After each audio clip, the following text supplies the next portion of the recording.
Okay, so we are going to demonstrate how the new PMS tool will be used. And I'm going to be demonstrating from the part of the supervisee. Now, I will receive an email as a supervisee that a file has been shared with me, and that should come from the admin. They share that, and when I open it, this is how it's going to be. So it has these different worksheets, the user guide, which helps me to understand how the tool works, how I use it. The PMS section is where I will document my expected outcomes, the key performance indicators, the target for the month, and then the activities as they will be implemented in the coming month. Then the next is the journal. This journal is the medium of communication between my supervisor and I. And I use it to tell the story of what I have done in the month just ended. This will also reflect on his own journal. Right here is a mirror of what I have as a supervisee is showing on my supervisor's end. Now, my journey starts when I have finished discussing with my supervisor and we agree on the key activities that I need to implement in the coming month. We expect and we recommend that this level of discussion will happen 2 weeks before the current month ends, which means you are planning ahead for the coming month. And so within the 2 weeks, you have had some level of discussions with him or her. You agree on the key things you are going to achieve. And so you begin to list those activities under the PMS. So the PMS has the different things that you are going to be doing. Now, I'm going to be writing those activities as my expected outcomes, what I agreed with my supervisor that I will come up with at the end of the month. And these are the things that I will be assessed upon at the end of the coming month. So after listing these expected outcomes as agreed with my supervisor, I will list out the key performance indicators for each of those expected outcomes, also as agreed within the department and my supervisor. We will also agree on the target. So for instance, in this, our case, training immunization supply chain management staff, 35. To conduct stakeholders engagement meetings, I need to have conduct 2 of such meetings, and then conduct stakeholders engagement meetings. These are outcomes. So the number of participants in the meeting is how I'm going to be assessed, and I'm targeting to have 100 participants, and so on and so forth. Now, the next thing that happens is, how am I going to implement the activities that will lead to these expected outcomes? And I need to spread that across the 4 or 5 weeks of the coming month. So week 1, those are the activities. Week 2, those are the activities. Week 3, those are the activities. And then week 4, if I have anything for week 4, I will write that there. Now, as I am writing this down, over here on my journal is also appearing. Now, this achieve, this is what I will write at the end of the month. Now, at the end of the month, I'm going ahead to write what I was able to achieve against 35. Assuming I was able to get 34, Now, before writing this achievement, you know it's something that is going to take time. So now let's see how this is going to show on my supervisor's board. So here is the team A because we are in cluster A. This is his own end. And like I said, this is a mirror of my own journal. So these same things that I wrote out here automatically appears on his own dashboard. And he sees this, he assesses it that, yes, this was what we agreed upon. And then I start the month's activities, implementing. And then at the end, I have to assess myself. Now let's go back to my own journal. At the end of the month, I have finished my work and I begin to assess myself. I was able to achieve 34 in this one. And the number of stakeholders engagement meeting held, I plan to hold 2. Let's say I had only 1. And then the number of participants in the stakeholders engagement meeting, I plan to have 100. Eventually, I had less 70. And I needed also to conduct feedback survey for all the people that attended. But out of the 70 that attended, only 50% of them participated in the survey. So I put 50%. Now I will have appraised myself. 35 was my target, 34 was my achievement. How do I appraise myself? Note that the self-appraisal is not what is used to assess me at the end of the month. So I need to appraise myself from a drop-down menu. Now the appraiser can only take values between 1 to 5. So 5 is the highest. So you can give yourself 4. And as you are putting in the numbers, they have different color codes based on the values. Here I perform 50%. Maybe I give myself 3. Over here, 70%. Maybe I give myself 4. And then here, maybe I give myself 2. Now, having done this, I am done for that month.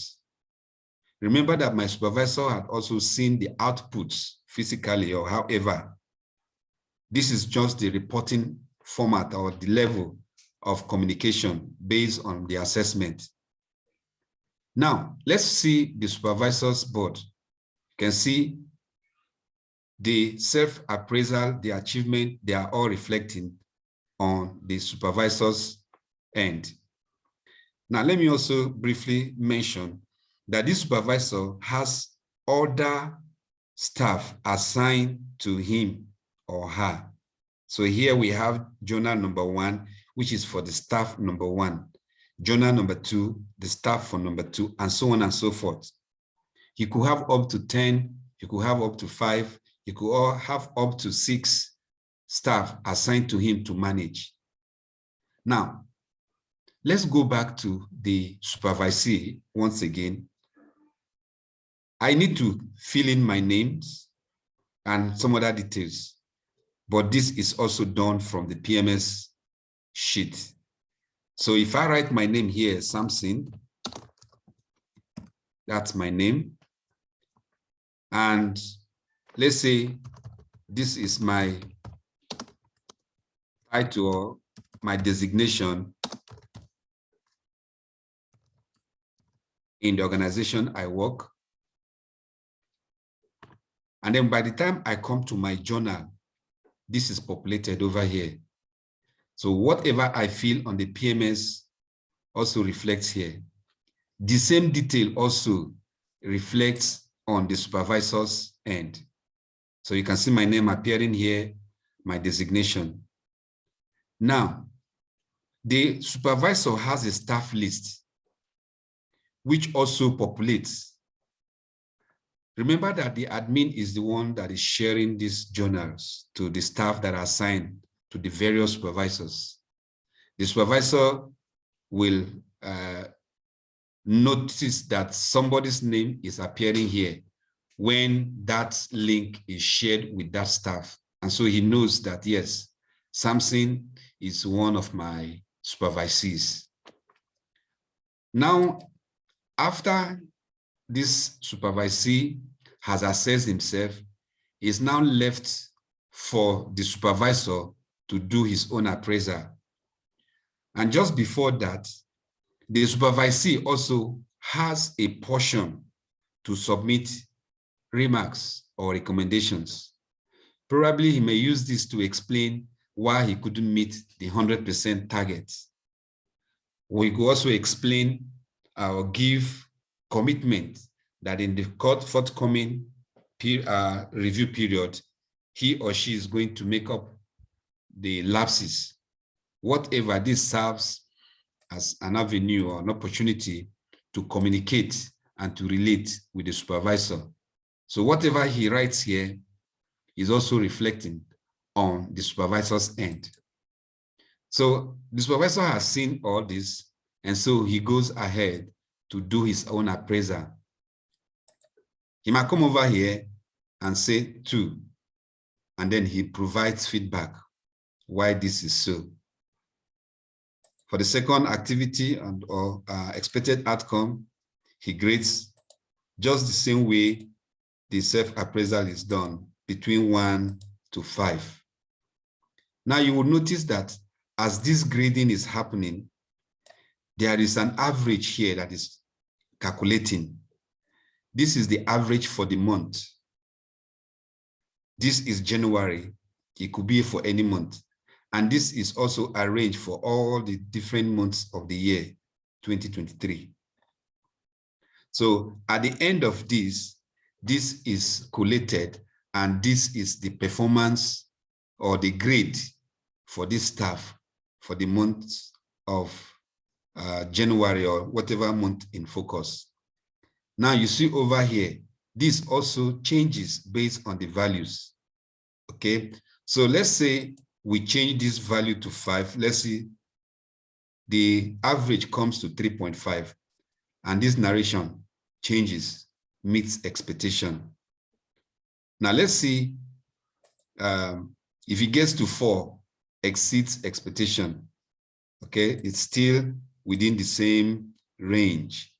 It can only exceed that if everything is 5. All right, so this is what happens every month. So let's go ahead and look at the biannual assessment report. This is done at the end of 6 months, at the end of June. Okay, again, these were done previously when we used this to demonstrate. Okay, so this supervisee has gone ahead to do the self-appraisal. Note also that this is auto-returned here because this is for the whole month. Nothing happened in June, nothing happened in May, April, March, February, only in January, which is 4.5. Now let's go ahead and assume that some activities were done in February. We follow the same pattern, and then coming to the point of the supervisor, he now begins to rate. Let's say he rates this one 5. And then for March, he rates this, let's say 4. For April, he rates 5. For May, let's take 3. And for June, anywhere 5. You see, this is the average. Assuming you select or you add more, the average of 2 and 5, because there are 2 numbers, 7 over 2 is 3.5. So these are the things that happen per month. Now let's now go back to the same biannual. The average has changed. So this is the performance for work assignments that the supervisor has done.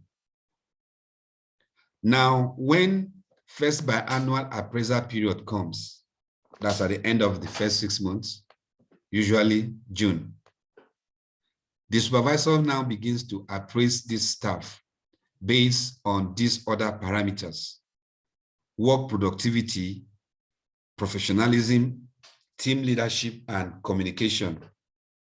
Guideline on how this is appraised is available at the admin's office, and it's available in a booklet form. So following that guide, you're able to assess your staff and say, well, for productivity, even though this staff appraised himself 2, I think he did well, let me give him 3. Here he did so well, I gave him 4. Team leadership, he did well, I give him 4 too. But for communication, he did poorly, I give him 1. Now also note that as this assignment, this appraisal is going on, is also calculating 2 different things here.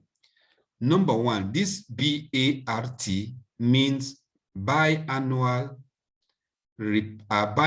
assessment reports towards upper.